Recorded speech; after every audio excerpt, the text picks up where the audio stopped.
മനസ്സിൽ നീ എപ്പോഴും മന്ത്രാനുഭൂതിയാം മഞ്ഞിന്റെ വൽക്കലം പുതച്ചിരുന്നു.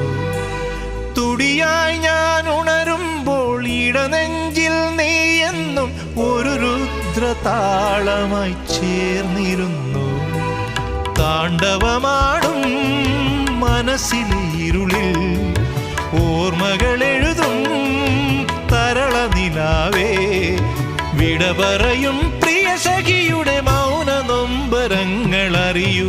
ആകാശദീപങ്ങൾ സാക്ഷി, ആഗ്നേയ ശൈലങ്ങൾ സാക്ഷി, അകമെരിയും ആരണ്യ തീരങ്ങളിൽ ഹിമമുടിയിൽ ചായുന്ന വിൺഗംഗയിൽ മറയുകയായി നീയാം ജ്വാലാ